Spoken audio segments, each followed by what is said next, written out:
ఓం అరుణాచలేశ్వరాయ నమః. అఖండమండలాకారం వ్యాప్తం యేన చరాచరం తత్పదం దర్శితం యేన తస్మై శ్రీ గురవే నమః. ఓం శ్రీ గురుభ్యో నమః. అందరికీ నా మాటలు బాగానే వినిపిస్తున్నాయి కదండి? చెప్పండి ఒకసారి. వినిపిస్తున్నాయి.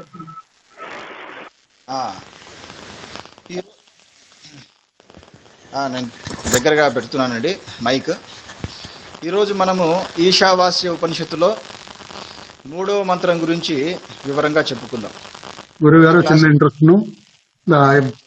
వెనక బ్యాక్గ్రౌండ్ నాయిస్ వస్తుంది. సరేనండి, ఒక్క నిమిషం ఆగండి. నేను ఫ్యాన్ స్పీడ్ ఎక్కువగా ఉన్నట్లుంది, నేను కొంచెం తగ్గించి వస్తాను. ఒక్క నిమిషం ఆగండి.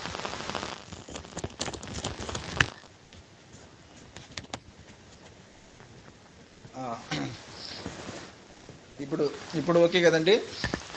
ఇప్పుడు బాగానే ఉందండి. సరే, నందకిషోర్, ఇప్పటివరకు ఏదైనా రికార్డు ఉంటే స్టాప్ చెయ్యి. ఇప్పుడు ఫ్రెష్గా రికార్డ్ చెయ్యి. హలో,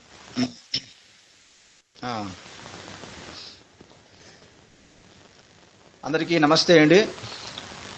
ఈరోజు మనం ఈశావాస్య ఉపనిషత్తులో 3వ మంత్రం గురించి వివరంగా తెలుసుకుందాం.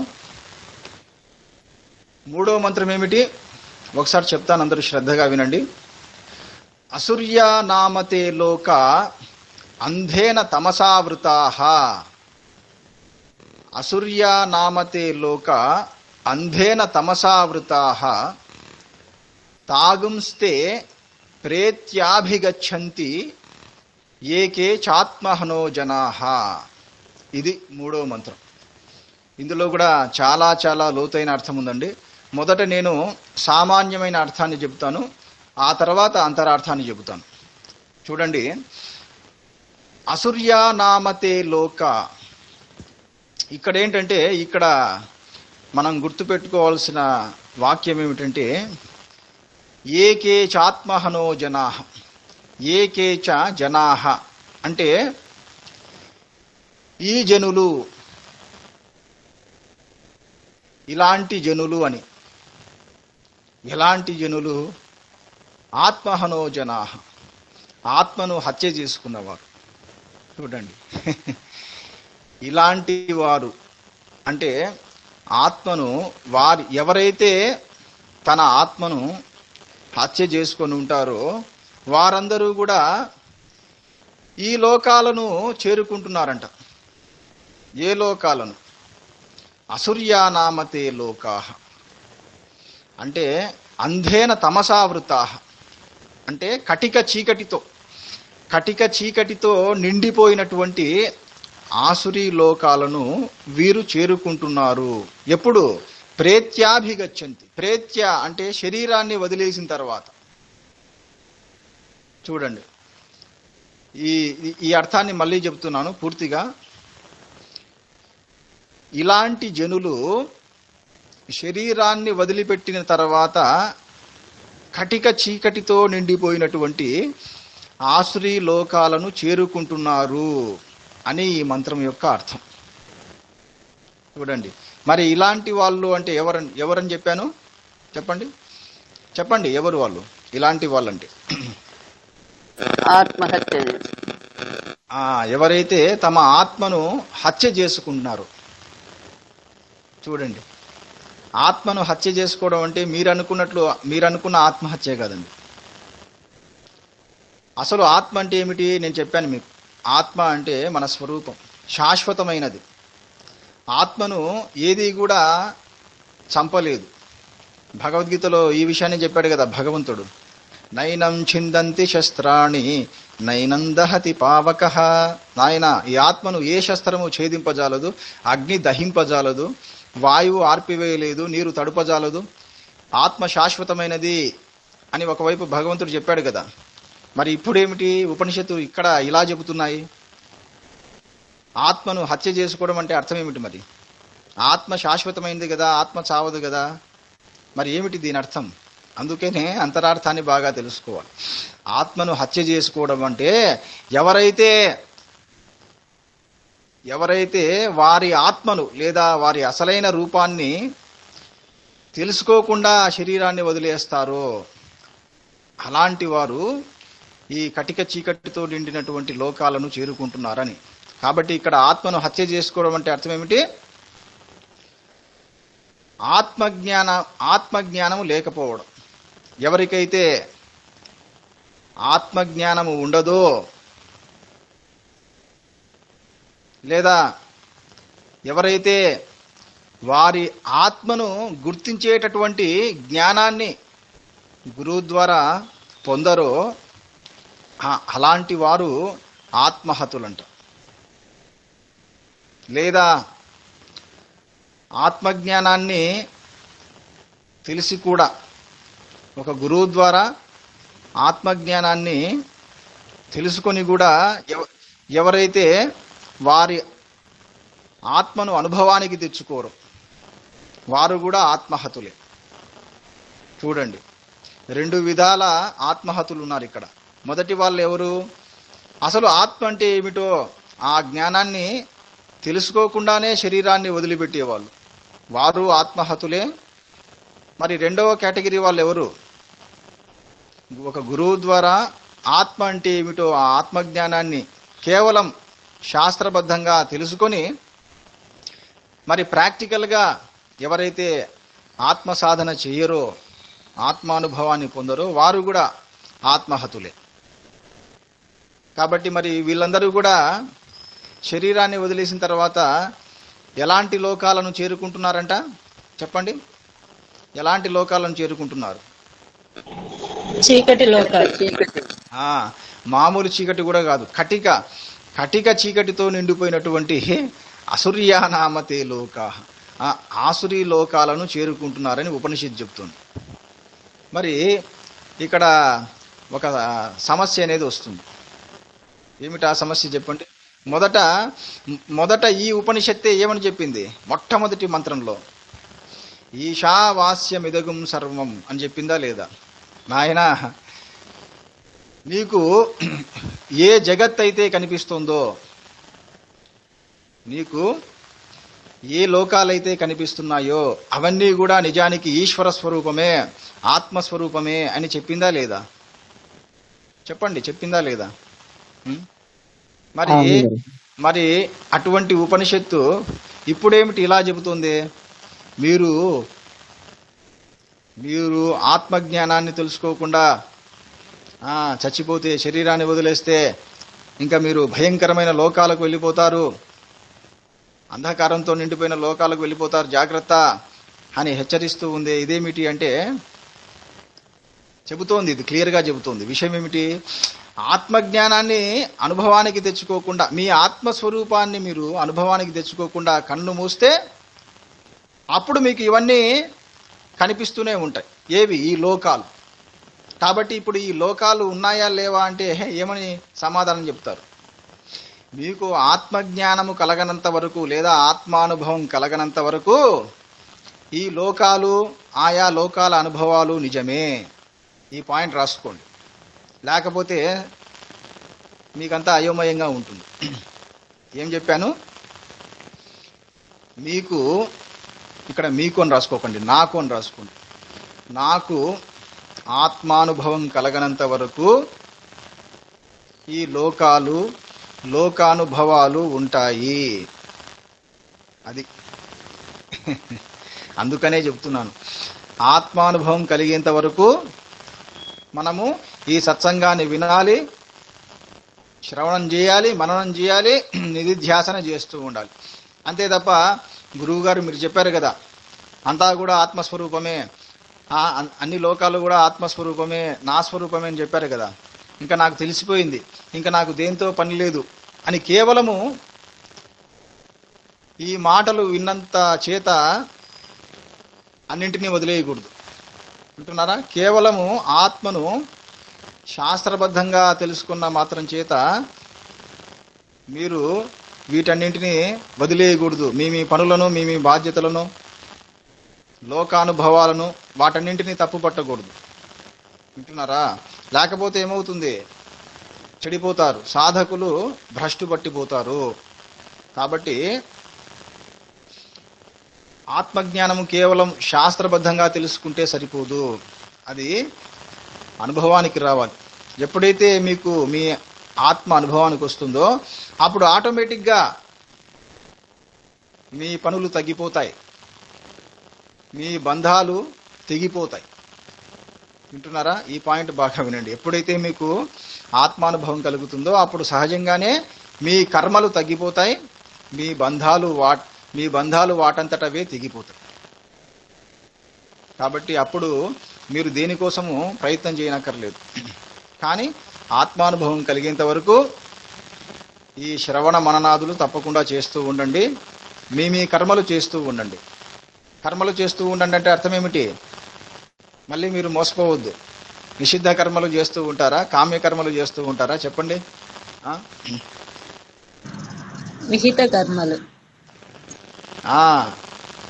ఆత్మజ్ఞానం కలిగేంత వరకు నాయన మీరు కర్మలు చేస్తూ బ్రతకండి అంటే దాని అర్థం ఏమిటి? వేద విహిత కర్మలు, నిష్కామ కర్మలు చేస్తూ బ్రతకాలి అని దాని అర్థం. వేదశాస్త్రము ఏ ఏ పనులను చేయమని చెప్పిందో వాటిని చేస్తూ ఉండాలి, ప్లస్ నిష్కామ కర్మలు చేస్తూ ఉండాలి. అంటే ఫలితం మీద ఆశ లేకుండా చేసే పనిని ఈశ్వరుడి సేవగా భావిస్తూ, ఈశ్వరుడే నా ద్వారా ఈ పని చేయిస్తున్నాడు అనుకుంటూ, ఇది ముఖ్యం. మళ్ళీ నేను చేస్తున్నాను అనుకోవద్దు. నేను చేస్తున్నాననే అహంకారం రానివ్వకుండా ఈశ్వరుడే నా ద్వారా ఈ పని చేయిస్తున్నాడు అనుకుని ఫలితం మీద ఆశ లేకుండా చేసే పనిని నిష్కామ కర్మ అంటారు. కాబట్టి అటువంటి పనులు చేస్తూ ఉండడము, తర్వాత ధర్మబద్ధమైన పనులు చేస్తూ ఉండడం. కాబట్టి ఇటువంటి పనులు చేస్తూ ఉండాలి. ఎంతకాలం చేస్తూ ఉండాలి? మీకు ఆత్మానుభవం కలిగేంత వరకు చేస్తూ ఉండాలి. ఆ తర్వాత ఏమవుతుంది? ఆ తర్వాత మీరు పనులు చేసినా చేయకపోయినా ఒక్కటే. నిరంతరము మీరు ఇంకా ఆత్మస్థితిలో పరమానందాన్ని పొందుతూనే ఉంటారు. అప్పుడు మీకు సత్యం తెలుస్తుందన్నమాట.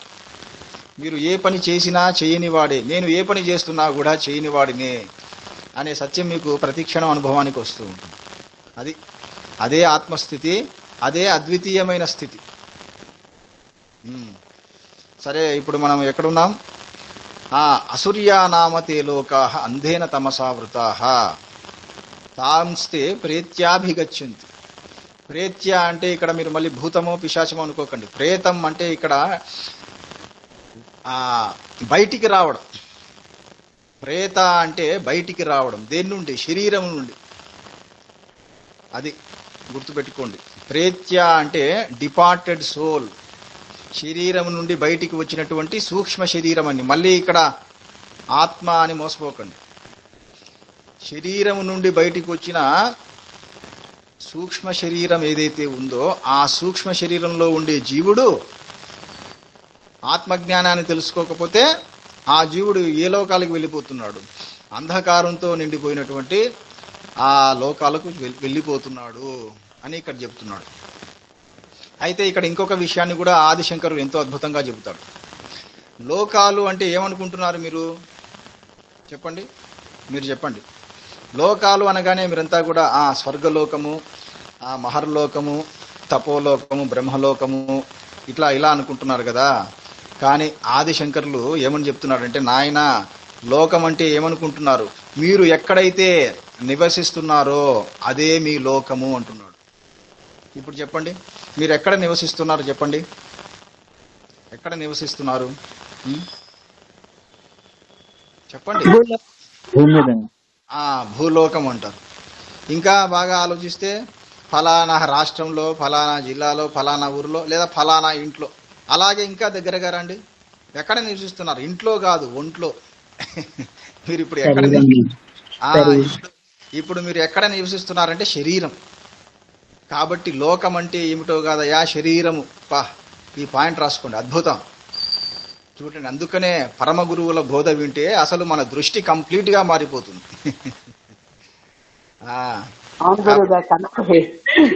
కాబట్టి లోకం అంటే రాసుకోండి. ఏమిటాయా అర్థం? లోకం అంటే చెప్పండి, శరీరం. కాబట్టి అమ్మ మీట్లో పెట్టేసుకోండి. ఇంకొక విధంగా కూడా నిర్వచనం చెప్తున్నారు గురువు గారు మన శంకరులు. ఏమని చెప్తున్నాడంటే, నాయన ఎక్కడైతే నువ్వు నీ కర్మ ఫలాన్ని అనుభవిస్తావో అదే లోకం అంటున్నాడు. ఇది కూడా అద్భుతం. మీరు మీ కర్మ ఫలాన్ని ఎక్కడ అనుభవిస్తున్నారు? వెంటనే అంటారు భూలోకంలో అంటారు. కాదు, మీ శరీరం. అది మీ శరీరం ద్వారానే మీరు కర్మ ఫలితాన్ని అనుభవిస్తున్నారు. అంటే సుఖాన్ని కానీ దుఃఖాన్ని కానీ ఎక్కడ అనుభవిస్తున్నారు? బయట భూమిలో అనుభవిస్తున్నారా, లేకపోతే పక్కింట్లో అనుభవిస్తున్నారా, లేకపోతే అమెరికాలో లండన్లో అనుభవిస్తున్నారా? చెప్పండి. మీరు కర్మ ఫలితాన్ని ఎక్కడ అనుభవిస్తున్నారు చెప్పండి. కాబట్టి ఇది అద్భుతం, గుర్తుపెట్టుకోండి. కర్మ ఫలితాన్ని ఎవరైనా ఎక్కడ అనుభవిస్తారంటే శరీరంలోనే. అంటే శరీరం ద్వారానే ఆ కర్మ ఫలితాలను అనుభవిస్తాడు జీవుడు, ఆ సుఖాన్ని కానీ దుఃఖాన్ని కానీ, అంతే తప్ప బయట కాదు. ఇది కూడా అద్భుతమైన బోధ. కాబట్టి ఇప్పుడు అర్థమైంది కదా, లోకాలు అంటే అర్థం ఏమిటి? బయట కనిపించే లోకాలు కాదు నాయన, శరీరం. నీ శరీరమే నీకు లోకం. నీ శరీరంలోనే, నీ శరీరం ద్వారానే నువ్వు నీ కర్మ ఫలితాలను అనుభవిస్తూ ఉంటావు, సుఖ దుఃఖాలు అనుభవిస్తూ ఉంటావు. కాబట్టి అదే లోకం. ఎక్కడైతే నువ్వు కర్మ ఫలితాలను అనుభవిస్తావో అదే లోకం. అంటే ఇప్పుడు దీన్ని బట్టి అర్థం చెప్పండి. ఎవరైతే ఆత్మజ్ఞానాన్ని తెలుసుకోకుండా శరీరాన్ని వదిలేస్తారో వారు కటిక చీకటితో కూడిన లోకాలను చేరుకుంటారంటే దీన్ని బట్టి అర్థం చెప్పండి. అంటే ఇప్పుడుండే శరీరం కంటే కూడా ఇంకా నీచమైన శరీరంలో పోయి పడతారు అని దాని అర్థం. ఎంత అంతరార్థమో చూడయ్యా. అందుకనే ఆదిశంకరులు శంకరులే మహానుభావుడు. చూడండి, కంప్లీట్గా మన దృష్టే మార్చేశాడు. కాబట్టి జాగ్రత్త పడండి. లోకాలంటే మీరు అనుకున్న లోకాలు కాదు. ఈ జన్మలో మీరు ఆత్మజ్ఞానాన్ని స్పష్టంగా తెలుసుకోకుండా కన్ను మూస్తే తర్వాత జన్మలో ఏ కుక్క శరీరంలోనో, పంది శరీరంలోనో, లేకపోతే జంతువుల శరీరంలో పోయి పడతారు. అది అంధకారంతో నిండిపోయినటువంటి లోకాలు అంటే ఆ శరీరాలు. అయితే మీరు అడగచ్చు, అదేమిటి గురువు గారు, ఉదాహరణకి మేము ఒక కుక్క శరీరంలోనో లేకపోతే ఒక ఏనుగు శరీరంలో పోయి పడ్డామనుకోండి, అక్కడ అంధకారం ఏముంటుంది మాకు, అక్కడ చీకటి ఏముంటుంది అని అడగచ్చు. దానికి కూడా ఇక్కడ సమాధానం ఏం చెప్తున్నాడంటే, నాయన చీకటి అంటే ఏమనుకుంటున్నారు మీరు? చీకటి అంటే మామూలు, అది అక్కడికే వస్తున్నాం. చీకటి అంటే ఇక్కడ మామూలు చీకటి కాదు, ఆత్మజ్ఞానం లేకుండా పోవడమే అసలైన చీకటి. చూడండి అయ్యా, ప్రతి దానికి అక్కడికి తీసుకొస్తాడు. ఆత్మజ్ఞానము లేకుండా ఉండడమే అది అసలైన చీకటి, అంధకారం. ఈ విధంగా అందుకనే మరి అసురులు అంటే ఎవరు, దాన్ని కూడా నిర్వచనం చెప్తున్నారు. అసురులు అంటే మీరు రాక్షసులు అనుకుంటారు, కాదు, సురలేనివారు. అసుర్య అంటే ఆ సుర లేని వారు అసురు. సుర అనగానే మళ్ళీ ఏమనుకుంటారు, ఇక్కడ తప్పు పడతారు. సుర అనగానే సుర తాగారు కదా, అమృతం అనుకుంటారు. సుర అనగానే అమృతం అనుకుంటారు. చూడండి, మన పురాణాలు మనల్ని ఎంతగా తప్పుదోవ పట్టిస్తున్నాయి చూడండి. సుర అంటే అమృతం కాదు. దీనికి నిర్వచనం ఏం చెప్తున్నారంటే, స్వయం రాజతే ఇది సురాహ. ఇది రాసుకోండి. అంటే స్వయం ప్రకాశము లేనివారు అసురులు. సుర అంటే స్వయం ప్రకాశం. స్వయం రాజతే ఇది సురాహ. మరి ఏది ఇక్కడ స్వయం ప్రకాశం? ఆత్మజ్ఞానం. మన అసలైన రూపానికి సంబంధించిన జ్ఞానమే అదే స్వయం ప్రకాశము, అదే అసలైన వెలుగు. ఆ వెలుగు ఉండవంట, ఆ వెలుగులు ఉండవు ఈ లోకాల్లో, అంటే ఆయా శరీరాల్లో. అంటే ఒక్కసారి ఆ మ్యూట్లో పెట్టేసుకోండి, నారాయణ గారు మ్యూట్లో పెట్టేసుకోండి. మీకు చివరిలో ఏదైనా డౌట్స్ ఉంటే చివరిలో అడగండి. ఇప్పుడు శ్రద్ధగా వినండి. వింటున్నారా? ఒక్కసారి మీరు ఈ మానవ శరీరాన్ని వదిలేశారనుకోండి, ఆత్మజ్ఞానాన్ని తెలుసుకోకుండా మీరు ఈ మానవ శరీరాన్ని వదిలేస్తే ఇంకా మీకు జంతువుల శరీరం వస్తుంది. ఆ జంతువుల శరీరంలో స్వయం ప్రకాశం అనేది ఉండదు. అంటే ఆత్మజ్ఞానాన్ని తెలుసుకునే ప్రకాశము ఆ జంతువుల శరీరంలో అసలే ఉండదు. అదే చీకటి, అదే కటిక చీకటి. చూడండి, మరి ఇప్పటికైనా జాగ్రత్త పడతారా లేదా? చెప్పండి చెప్పండి. గురుగారు గురువు గారు. గురుగారు ఒక్క నిమిషం. చెప్పండి నారాయణ గారు. ఆ శివుడు ఈ శివుడు చేత ప్రకాశిస్తా ఉన్నాడు. సంతోషం అండి. ఇదంతా చాలా సంతోషం. దయచేసి మ్యూట్లో పెట్టేసుకోండి. దయచేసి దయచేసి ఇప్పుడు ఈ పాయింట్ బాగా గ్రహించండి. ఏదంటే కాబట్టి అందుకనేనండి ఈ మానవ శరీరం అనేది ఎంతో అమూల్యమైనది. ఒక్క మనిషికే ఈశ్వరుడు బుద్ధి అనే అమూల్యమైన సాధననిచ్చాడు. అది ఉంది కాబట్టే మనము వివేక జ్ఞానముతో, విచక్షణ జ్ఞానముతో ఈ విచారణ చేస్తున్నాం. ఏ విచారణ? ఆత్మ అనాత్మ. ఏది ఆత్మ, ఏది అనాత్మ, ఏది నా అసలైన రూపము, ఏది నకిలీ రూపం అని విచారణ చేసే జ్ఞానము ఒక్క మనిషికే ఉంది. ఇంకా ఈ భూమి మీద ఏ ప్రాణికి లేదు. కాబట్టి అందుకే ఈ అమూల్యమైన మనకి ఈ మానవ జన్మలోనే మనము మన ఆత్మస్వరూపాన్ని బాగా తెలుసుకోవాలి. ఇప్పుడు మీరు అనుకోవచ్చు, గురువు గారు మీరు చెబుతుంటే మాకంతా బాగా స్పష్టంగా అర్థమవుతుంది, అనుభవానికి వస్తుందని. కానీ నా క్లాస్ అయిన తర్వాత నిన్న చెప్పిన క్లాస్లోని విషయాలు ఈరోజు చెప్పలేకున్నారు అంటే చూడండి మీరు ఎంతగా ఆత్మజ్ఞానాన్ని తెలుసుకోవాలో చూడండి. నేను క్లాస్ చెప్తున్నంత వరకు మీకు బాగానే అనిపిస్తుంది, కానీ క్లాసు అయిపోయిన తర్వాత కూడా నా మాటలు మీ మనసులో ప్రతిధ్వనిస్తూ ఉండాలి. అప్పుడు మీకు ఆత్మస్వరూపం మీకు బాగా అర్థమవుతున్నట్లు గుర్తుపెట్టుకోండి. ఏదో ఈ క్లాస్ వింటూ ఉన్నంతసేపు అర్థమయ్యి మళ్ళీ ఈ క్లాస్ అయిపోగానే మళ్ళీ మీకు అంతా అయోమయంగా ఉందంటే మీకు మీ ఆత్మస్వరూపం ఏమాత్రమూ అర్థం కానట్టు. కాబట్టి సరే, నారాయణ గారు దయచేసి మ్యూట్లో పెట్టేసుకోండి.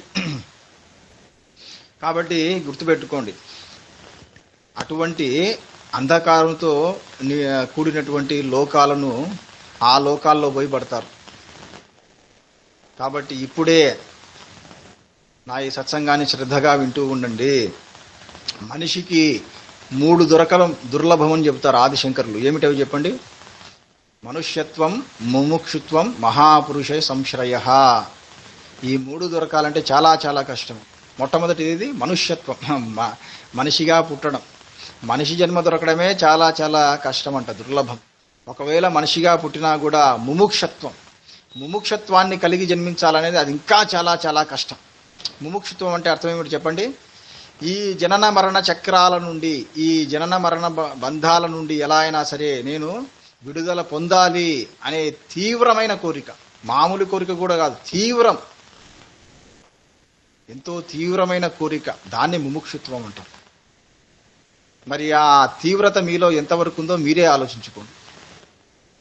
ఆ తీవ్రత లేకపోతే ఈ జనన మరణాల బంధాల నుండి బయటపడలేరు. ఈ ప్రవాహంలో కొట్టుకుపోతూనే ఉంటారు. చాలా చాలా కష్టమండి.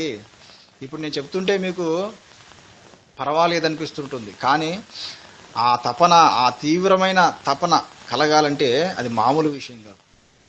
ఆ తపన కలిగితే అప్పుడు మీరు దేన్నైనా త్యాగం చేయడానికి సిద్ధపడతారు. అది ఇప్పుడు మీలో, అవును గురువు గారు, ఇప్పుడు మాలో ఆ తీవ్రత ఉందా లేదా, ఉంటే ఎంతవరకు ఉంది అని తెలుసుకోవాలంటే ఎలా తెలుసుకోగలరు? త్యాగం. ఇప్పుడు నేను మీకు ఉన్నట్లుండి, ఏమయ్యా మీ ఇల్లు నాకు ఇచ్చేయండి, నేను అడగనిలేండి, భయపడకండి, నేను అన్నాను అనుకోండి, ఒకవేళ నా కోసం మీరు మీ ఇల్లు ఇవ్వండి, లేకపోతే నా కోసము మీరు మీ వాళ్ళను, నా కోసము మీరు 1 నెల రోజుల పాటు, ఇంటి వరకు వద్దులేండి, నేను మీకు 1 నెల రోజుల పాటు జ్ఞానాన్ని బోధిస్తాను, మీరు మీ వాళ్ళందరినీ వదిలేసి, మీ ఇంటిని మీ వాళ్ళను అందరినీ వదిలేసి 1 నెల రోజుల పాటు నా దగ్గరికి రండి అని చెబితే ఇప్పుడు మీలో ఎంతమంది సిద్ధంగా ఉన్నారు? చేతులు ఎత్తండి అయ్యా. నిజంగా 1 నెల రోజుల పాటు నేను మీకు జ్ఞానాన్ని బోధిస్తాను, 1 నెల రోజుల పాటు ఇంకా మీ భార్యను, పిల్లల్ని, మొత్తం అందరినీ వదిలేసి నా దగ్గరికి రావాలి. ఎంతమంది సిద్ధంగా ఉన్నారు? మనస్ఫూర్తిగా చెప్పండి. ఇప్పుడు ఏదో పైన కాదు, చూచారా? అప్పుడే ఆలోచిస్తున్నారు. అంటే ఎంతగా అంటే మీలో ఇంకా తపన కలగలేదు. వింటున్నారా? మీరే ఆలోచించుకోండి. ఇప్పుడు ఏదో నేను అడిగానని చెప్పడం కాదు. ఈ క్లాస్ అయిన తర్వాత మీకు మీరే ప్రశ్నించుకోండి.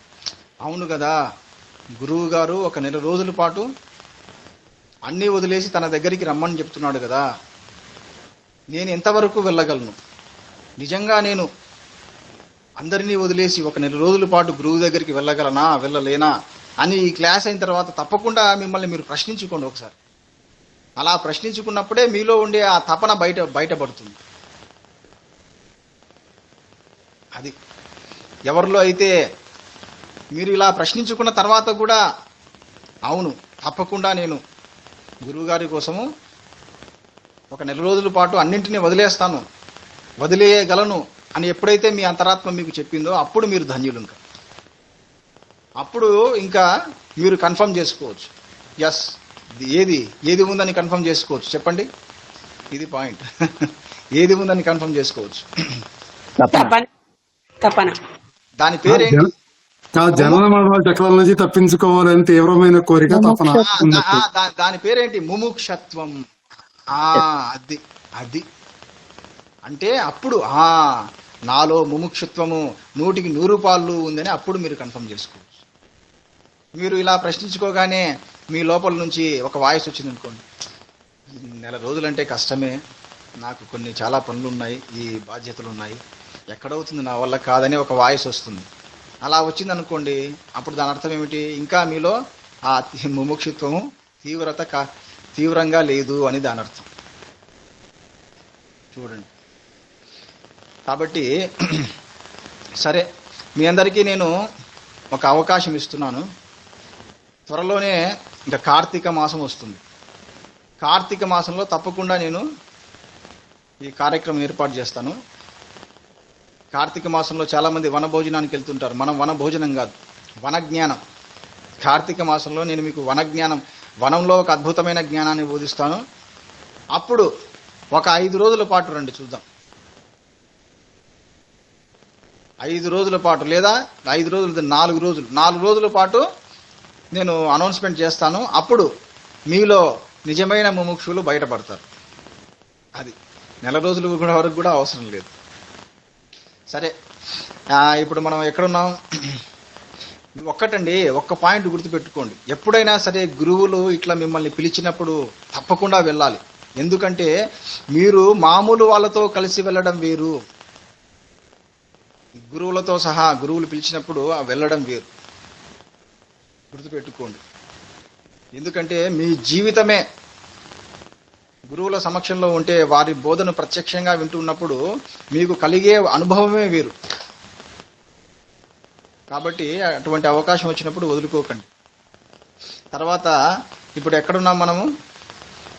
కాబట్టి ఇప్పుడు మీరు చెప్పండి అయ్యా, మీరు మీ శరీరాన్ని వదిలేసిన తర్వాత చీకటితో నిండిపోయినటువంటి ఆ లోకాలను చేరుకుంటారా, వెలుగుతో నిండిపోయినటువంటి మీ మూల స్వరూపాన్ని చేరుకుంటారు? ఎక్కడికి పోతారు మీరు చెప్పండి?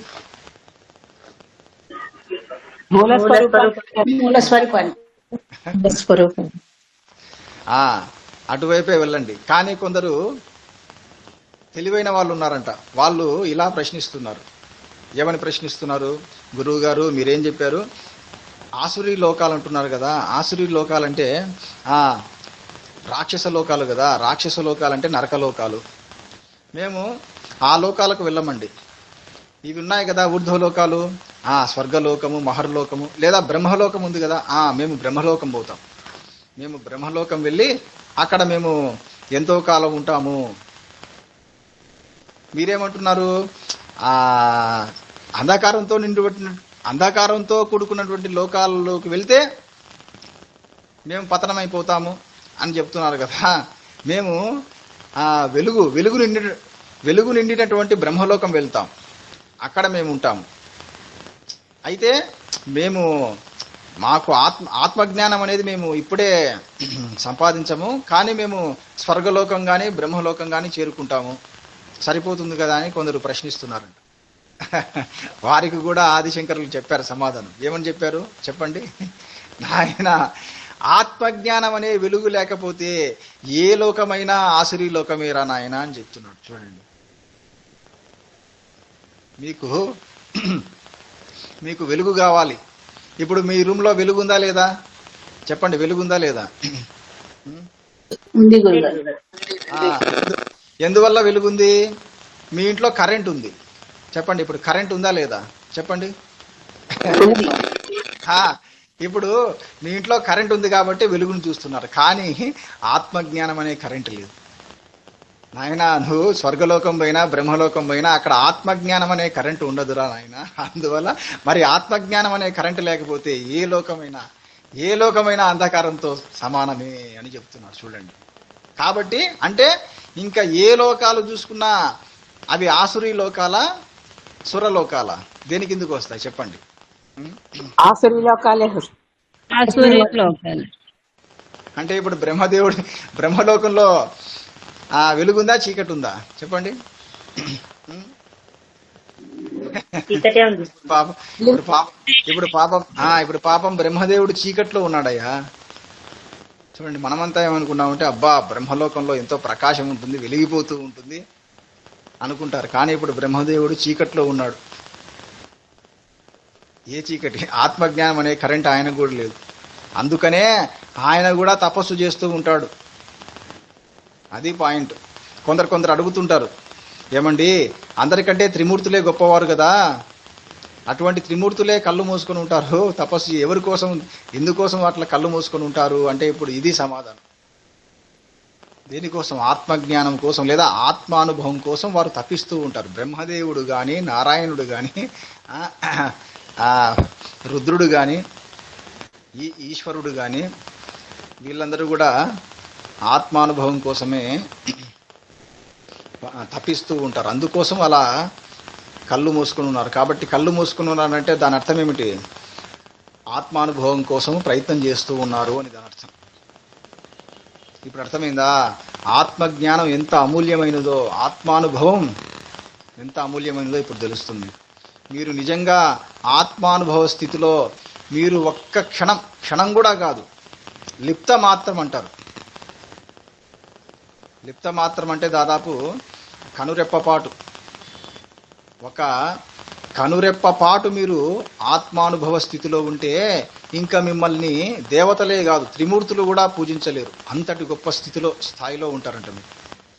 లిప్త మాత్రం విలిప్త మాత్రం బగు ఘనులెన్నగలేరు అని సీతారామాంజనేయ సంవాదంలో చెబుతాడు శ్రీరాముడు ఆంజనేయునికి.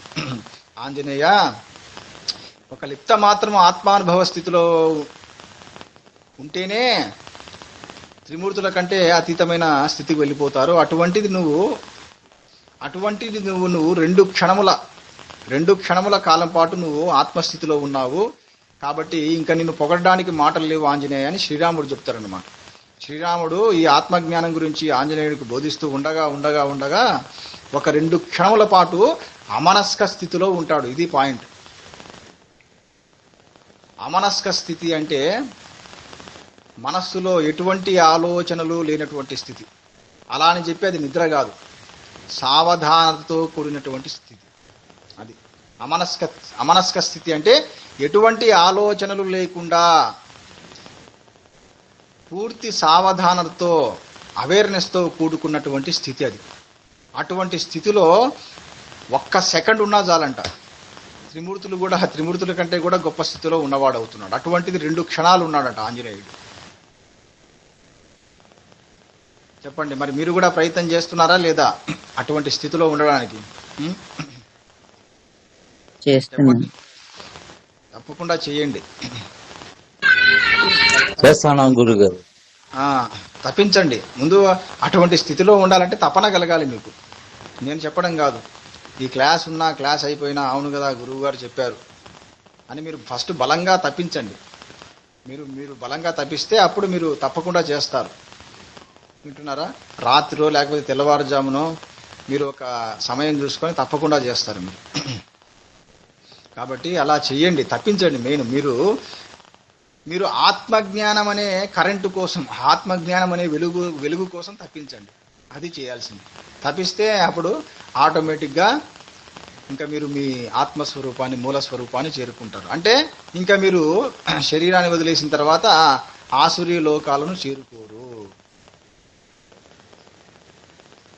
అది కాబట్టి చూడండి, ఈ 3వ మంత్రంలో ఎంత అద్భుతమైన అంతరార్థాన్ని చెప్పాడు చూడండి. అంటే అయితే ఇంకొక విషయం కూడా చెప్పాలి. ఈ విషయం నేను పోయిన క్లాస్లో చెప్పాను, ఈ క్లాస్లో కూడా మళ్ళీ చెప్పాల్సి ఉంది.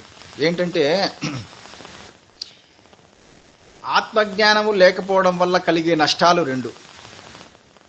అందులో మొదటిది మీకు చెప్పాను. ఏమిటి? అంధకారంతో కూడుకున్నటువంటి లోకాల్లో పోయి పడతారు, అంటే జంతు శరీరాల్లో పోయి పడతారు జీవుడు. ఇది ఒక నష్టమైతే ఇంకొక నష్టం ఏమిటో తెలుసా? అజరామరత్వాది సంవేదన లక్షణం, దానిని కోల్పోతాడు. అజరామరత్వం అంటే ఏం చెప్పాను? జర అంటే జీర్ణమైపోవడం, క్షణక్షణం కృషించి నశించిపోతూ ఉండడం. ఇప్పుడు మీకు ప్రతిక్షణం ఏది అనుభవానికి వస్తుంది? జరామరణం. ప్రతిక్షణం జీవుడికి ఏది అనుభవానికి వస్తుంది అంటే జరామరణాలే అనుభవానికి వస్తుంటాయి. అంటే క్షణక్షణం కృషించిపోతూ ఉండడం, తర్వాత మరణ భయాన్ని కలిగి ఉండడం. ఎప్పుడైతే ఈ పాయింట్ బాగా గుర్తుపెట్టుకోండి, ఎప్పుడైతే మీ ఆయుష్ 50-60 దాటుతుందో ఇంకా మీకు మరణ భయం ఎక్కువ అవుతూ ఉంటుంది. ఎందుకంటే మీ శరీరం అనేది క్షణక్షణం అది కృషించిపోతూ ఉంటుంది.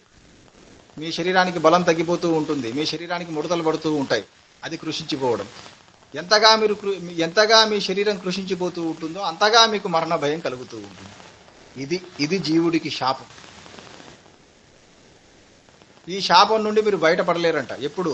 ఆత్మజ్ఞానాన్ని పొందకపోతే. మరి ఆత్మజ్ఞానాన్ని పొందితే ఏమిటి లాభము? అజరామరత్వాది సంవేదనను పొందుతారు మీరు. అంటే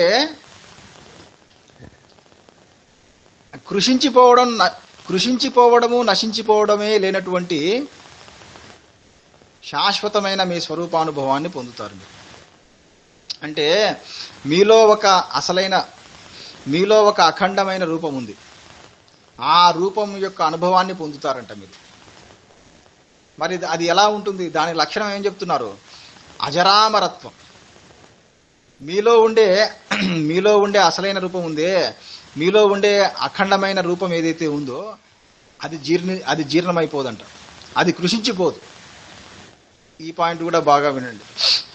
మీ అసలైన రూపం ఏదైతే ఉందో అది కృషించిపోదు, ప్లస్ నశించిపోదు, అది శాశ్వతంగా ఉంటుంది. తద్వారా మీకు పరమానందం అనేది లేదా బ్రహ్మానందం అనేది కలుగుతుంది. అటువంటి ఆ బ్రహ్మానందాన్ని మీరు అనుభవిస్తారు. అమరత్వాన్ని, బ్రహ్మానందాన్ని అనుభవిస్తారు. ఎప్పుడు? ఆత్మజ్ఞానాన్ని పొందితే. ఇది ఇంకొక. ఆత్మజ్ఞానాన్ని పొందకపోతే మీరు ఆ అజరామరత్వాది సంవేదనను కోల్పోతారు, దాని యొక్క అనుభవాన్ని కోల్పోతారు. ఇది ఇంకొక నష్టం. ఆ కటిక చీకటితో కూడిన లోకాల్లో పోయి పడడం ఒక నష్టమైతే, ఈ అజరామరత్వాది అనుభవాన్ని కోల్పోవడం ఇది ఇంకా నష్టం. చెప్పండి, మీరు దీనినే అనుభవిస్తూ ఉంటారా? కృషించి నశించిపోవడాన్నే అనుభవిస్తూ ఉంటారా? లేదా శాశ్వతంగా ఉండేటటువంటి నశించిపోకుండా ఉండేటటువంటి మీ బ్రహ్మానందాన్ని అనుభవిస్తారు? చెప్పండి. శరీరాన్ని పట్టుకున్నప్పుడు కృషించిపోతామండి. శరీరాన్ని పట్టుకోం కదా, ఆత్మను పట్టుకున్నాం కదా. అది బాగా చెప్పారు. కాబట్టి మనం ఆత్మతోనే ఉన్నాం, శరీరమే కృషిస్తుంది. అదే కాబట్టి వీరభద్రరావు గారు మంచి పాయింట్ చెప్పారు. కాబట్టి ఎప్పుడైతే మీ దృష్టి మీ శరీరం మీదే ఉంటుందో అప్పుడు మీకు ఈ కృషించిపోవడం నశించిపోవడం అనే అనుభవం కలుగుతూ ఉంటుంది. కానీ ఎప్పుడైతే మీరు మీ దృష్టిని మీ ఆత్మస్వరూపం మీద, మీ మూల స్వరూపం మీద పెడతారో, అంటే ఎట్లా పెడతారు?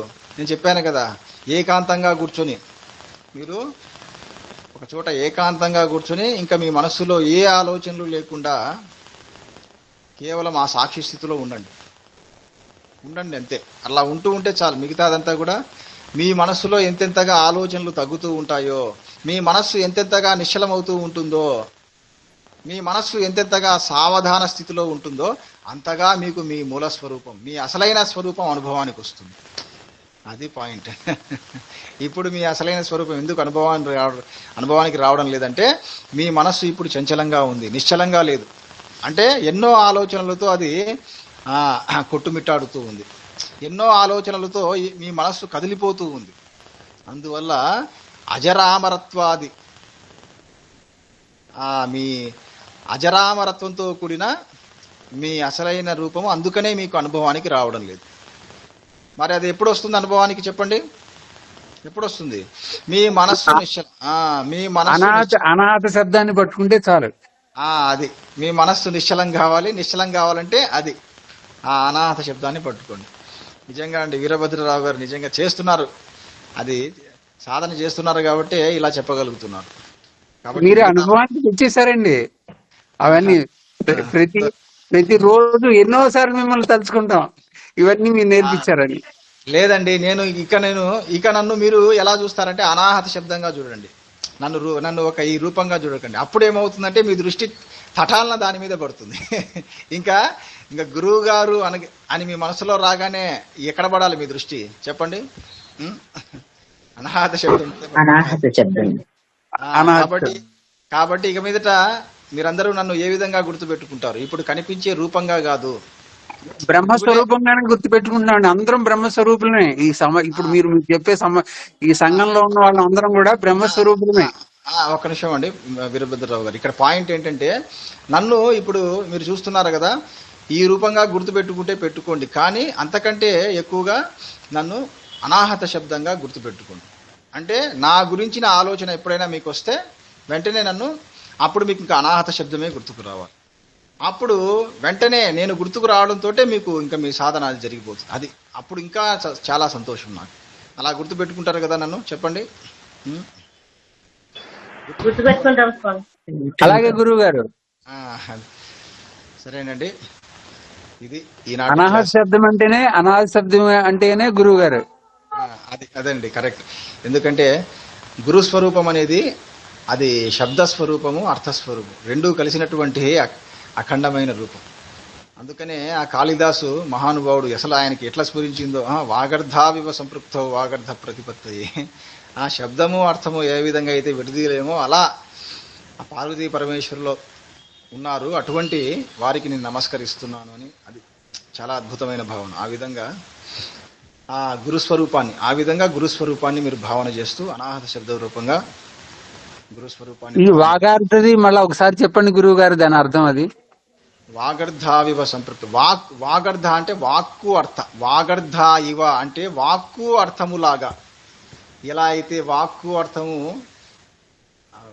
వేరుగా ఉండవో, లేదా వాక్కు నుంచి అర్థము వేరు చేయడానికి ఏ విధంగా సాధ్యము కాదో, లేదా వాక్కు అర్థము ఏ విధంగా అన్యోన్యంగా కలిసి ఉంటాయో, అలా కలిసి ఉన్నటువంటి పార్వతీ పరమేశ్వరులకు నేను నమస్కరిస్తున్నాను అని ఇది అర్థం అన్నమాట. ఇప్పుడు అంతే కదండి, ఏదైనా ఒక వాక్కు చెప్పి, ఇక్కడ వాక్కు అంటే శబ్దం.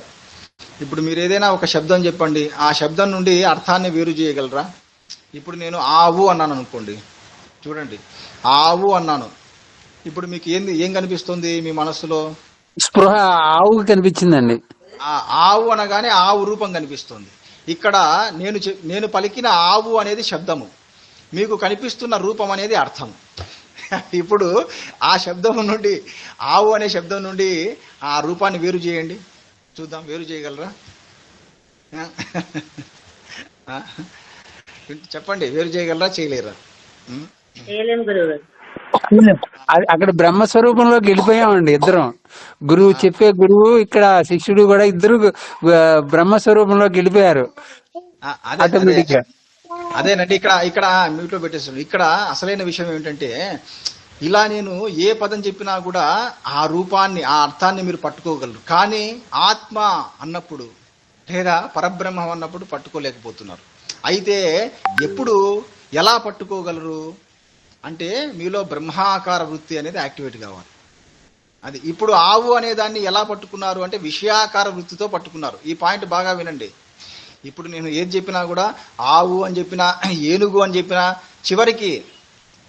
చివరికి మీరు మీ భార్యను ఎలా గుర్తిస్తున్నారు? విషయాకార వృత్తితో గుర్తిస్తున్నారు. మీరు మీ పిల్లలని, మీ ఆస్తిపాస్తులను, మీ స్నేహితులను, మీ ఇంటిని ఎలా గుర్తిస్తున్నారు? విషయాకార వృత్తితో గుర్తిస్తున్నారు. అందుకనే మీరేం చేస్తున్నారంటే నేను ఆత్మ అని చెప్పినప్పుడు ఏం చేస్తున్నారు, ఆ విషయాకార వృత్తితోనే దాన్ని పట్టుకోవాలని చూస్తున్నారు. అందుకని అది పట్టుబడట్లే. ఇప్పుడు అర్థం, మీ మూల స్వరూపం పట్టుబడాలంటే విషయాకార వృత్తితో పట్టుబడదు, అది బ్రహ్మాకార వృత్తి. మరి మీలో బ్రహ్మాకార వృత్తి పైకి రావాలంటే ఎలా వస్తుంది? అనాహత శబ్దాన్ని బాగా గమనిస్తూ ఉండండి. అది మీరు ఎంత గట్టిగా అనాహత శబ్దాన్ని పట్టుకుంటారో, దాని మీద దృష్టి పెడతారో, అంతగా మీ మనస్సులో బ్రహ్మాకార వృత్తి అంటే మీ మనస్సు బ్రహ్మాకారంగా ఆత్మాకారంగా మారిపోతుంది. అప్పుడు అది మీ మూల స్వరూపాన్ని పట్టుకోగలదు, పట్టుకొని అందులో లయం అయిపోగలదు. తద్వారా మీ జన్మ ధన్యమవుతుంది, మీరు శాశ్వతులైపోతారు. అందరు సాధన తప్పకుండా చేయండి. ఓం అరుణాచలేశ్వరాయ నమః. ఓం శాంతి శాంతి శాంతి. ఓం రామ్ దత్తాత్రేయ నమః. ఓం దక్షిణామూర్తి